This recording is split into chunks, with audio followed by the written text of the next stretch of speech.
महाराष्ट्राचं योगदान आम्ही मान्य करतो असं निशिकांत दुबेंनी म्हटलंय। निशिकांत दुबेंनी आधी बरळले आणि आता मात्र त्यांनी युटर्न घेतलेला आहे। आम्ही महाराष्ट्राला पोचतो असं वक्तव्य निशिकांत दुबे यांनी केलेलं होतं। मात्र आता महाराष्ट्राचं योगदान आम्ही मान्य करतो आणि त्याचबरोबर प्रत्येकाला आपल्या भाषेचा अभिमान आहे असं त्यांनी म्हटलेलं आहे। माझ्या विधानाचा विपर्यास केला असं निशिकांत दुबे यांनी म्हटलेलं आहे। महाराष्ट्राचं इकॉनॉमीमध्ये मोठं योगदान आहे, आम्ही मान्य करतो असं त्यांनी म्हटलेलं आहे। पटक पटक के मारेंगे या वक्तव्यावर मात्र दुबे आजही कायम आहेत। तर पटक पटक के मारेंगे या वक्तव्यावर दुबे आजही कायम। तुम्ही इतर राज्यांमध्ये गेलात तर मराठी लोकांना पटक पटक के मारेंगे असं दुबे यांनी म्हटलेलं आहे।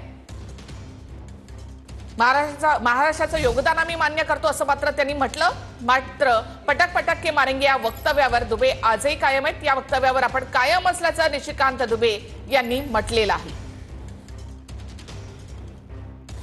तर आमचंही योगदान आहे असं आम्ही म्हटलं होतं। मात्र निशिकांत दुबे यांचं मूळ जे वक्तव्य होतं त्यामध्ये आम्ही महाराष्ट्राला पोचतो असं त्यांनी म्हटलं होतं।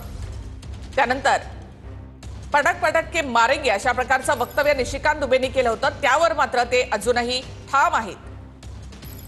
तर माझ्या वक्तव्याचा विपर्यास केला असं सुद्धा निशिकांत दुबेंनी म्हटलेलं आहे।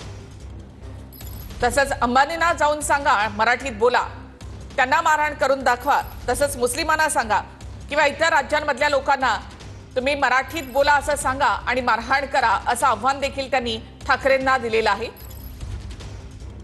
त्याचबरोबर पटक पटक के मारेंगे या वक्तव्यावर आपण ठाम असल्याचं निशिकांत दुबेंनी म्हटलंय।